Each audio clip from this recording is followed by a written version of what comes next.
मुझे सुमेरु से ऊंचा होने का वरदान दे भगवान।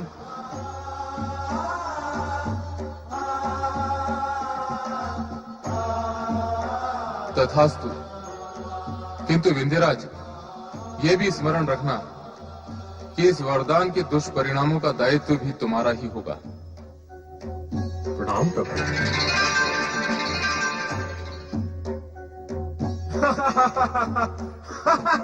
मुझे सबसे ऊंचा होने का वरदान मिल गया, सबसे ऊंचा होने का वरदान मिल गया।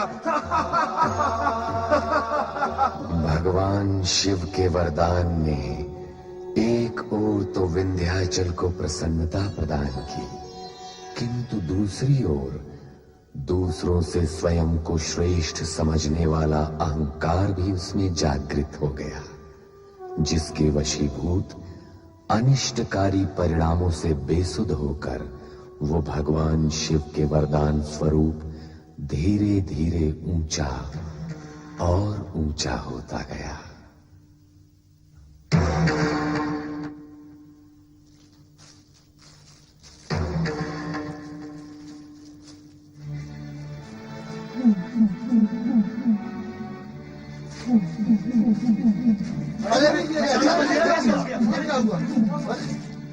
ये अंधेरा कैसा कैसा कैसा अंधेरा?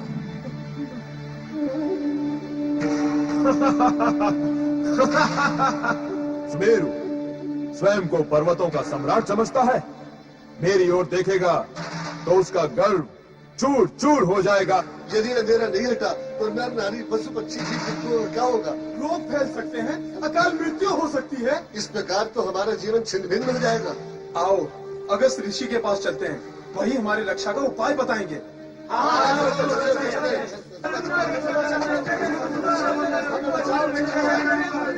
मुनिवर, अंधकार का तांडव धरती पर छा गया है, हम सबको बचा लो मुनिवर।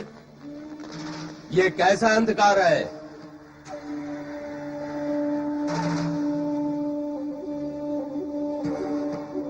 मुनि अगस्त्य, यहाँ आओ, शीघ्र आओ अगस्त्य मुनि। कौन कौन पुकार रहा है? कहाँ आ रहा है मुझे? मैं कैलाशपति शंकर तुम्हें कैलाश पर बुला रहा हूँ। आओ अगस्त्य मुनि। हे देवाधिदेव भगवान शिव, आपकी आज्ञा का पालन होगा भगवान। मैं शीघ्र ही आपके चरणों में उपस्थित हो रहा हूं प्रभु। आप सब धीरे धीरे भगवान शंकर इस अंधकार को अवश्य ही प्रकाश में परिवर्तित करेंगे। हर हर महादेव, हर हर महादेव, हर हर महादेव। मेरे लिए क्या आज्ञा है भगवान? मुनि अगस्त्य, कैलाश आने हेतु अंधकार से आना पड़ा। हाँ भगवान, प्रथम तो मुझे ऐसा लगा कि किसी मायावी दानव की आकृति का अथवा छाया का अंधकार है, किंतु मार्ग में प्रतीत हुआ कि विंध्याचल पर्वत के आकार में परिवर्तन और संवर्धन हुआ है। हाँ, वो किसी दानव की छाया का अंधकार नहीं, विंध्याचल के गर्व और अहंकार का अंधकार है। भगवान, मुझे स्मरण है एक अवसर पर आपने कहा था कि किसी भी योनि का प्राणी हो, अज्ञान से जुड़ते ही दानव हो जाता है। वही गति हुई है विंध्याचल की। गर्व और अज्ञान ने उसे दानव बना दिया है। किंतु सदा सभी का कल्याण करने वाले सदाशिव, आपकी कृपा हुई तो विंध्याचल सुधर भी सकता है भगवान। जगत का कल्याण सोचकर ही तुम्हें बुलाया है। विंध्याचल को सही मार्ग पर लाने का कार्य तुम्हें करना होगा। मुझे क्या करना होगा प्रभु? विंध्याचल की भक्ति से प्रसन्न होकर हमें उसका हट मानना पड़ा और हमने उसे सुमेरु पर्वत से अधिक ऊंचा होने का वरदान दे दिया। उसके दीर्घाकार से ही अंधकार बढ़ा है। ऐसे में उत्तर दक्षिण के संबंध व संपर्क समाप्त होने से अनर्थ हो सकता है। इस अनर्थ को होने से तुम्हें रोकना है। वो कैसे देवेश्वर? अहंकारी होते हुए भी विंध्याचल गुरु ज्ञानी और ऋषि मुनियों के प्रति सम्मान की भावना रखता है और ऐसा प्रतीत होता है कि आपके प्रति तो उसके मन में विशेष आदर भाव है। ये सत्य है देवेश्वर। मेरे प्रति वो अधिक ही विनयशील है। तो अब जगत कल्याण हेतु उसकी विनयशीलता का लाभ उठाइए। आप इच्छा शक्ति के बल पर दक्षिण से उत्तर में आए हैं, किंतु अब पदयात्रा करते हुए विंध्याचल को पार कर पुनः दक्षिण में जाएंगे। उस दीर्घकाल विंध्याचल को पार करना होगा? केवल विंध्याचल को, दीर्घाकार विंध्याचल को नहीं। जब आप उस पर्वत की तलहटी में जाएंगे तो वो प्रणाम करने हेतु सिर नवाएगा। उस समय उससे कहें कि वो आपके लौटने की प्रतीक्षा करें और इसी तरह सिर नवाए रहे, जिससे आपको आवागमन में सुविधा हो। किंतु भगवान, मेरे पुनः उत्तर में लौटने पर वह भी पुनः खड़ा हो जाएगा, अतः समस्या तो वही रहेगी। आप दक्षिण से उत्तर में लौटेंगे ही क्यों? अर्थात मुझे सदा सदा के लिए दक्षिण में वास करना होगा प्रभु। लोकहित में किया गया आपका यह कार्य संपूर्ण जगत में चर्चा का विषय रहेगा। जैसी आपकी आज्ञा भगवान। प्रणाम। हर हर महादेव, हर हर महादेव, हर हर महादेव। विंध्याचल, विंध्याचल, विंध्याचल। मैं अगस्त तुम्हें कब से पुकार रहा हूँ, क्या तुम्हें मेरी पुकार सुनाई नहीं दे रही है? गुरु अगस्त, मेरा प्रणाम स्वीकार करें मुनिवर। प्रणाम करने की ये कौन सी प्रणाली है विंध्याचल? प्रणाम करने वाले की दृष्टि नीचे से ऊपर की ओर और प्रणाम स्वीकार करने वाले की दृष्टि ऊपर से नीचे की ओर होती है। यहाँ स्थिति उल्टी है। तुम्हारी विनयशीलता पर मुझे हमेशा गर्व रहा है। तुम अभिनय कब से हो गए विंध्याचल? नहीं मुनिवर, मेरी भावना में नहीं, मेरे आकार में परिवर्तन हुआ है। तुम्हारे आकार ने बड़ा होकर तुम्हारी भावना को छोटा कर दिया है। ये देख और जानकर मन क्लांत हुआ है। नहीं गुरुदेव नहीं, मेरे प्रति ऐसा अन्याय न करें गुरुदेव। तुम्हारी शालीनता और सौम्यता कहाँ गई विंध्याचल? तनिक ठहरिएगा मुनिवर, मुझे अपने दीर्घाकार से आपका आशीर्वाद अधिक प्रिय है। आपके श्री चरणों में नतमस्तक होने के लिए मैं व्याकुल हो रहा हूँ, छोटा हो रहा हूँ।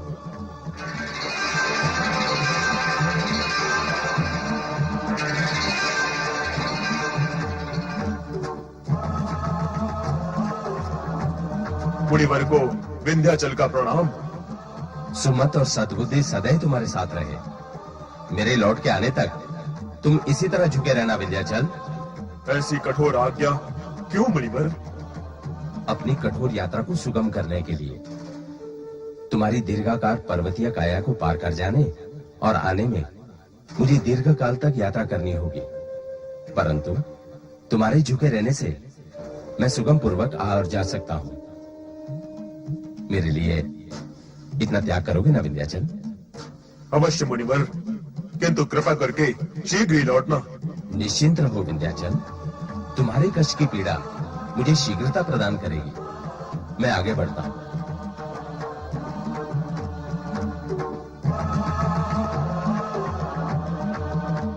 छल मेरा स्वभाव नहीं है विंध्याचल, परंतु देवाधिदेव के आदेश से लोक धर्म के नाते मुझे ये व्यवहार करना पड़ा।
ओ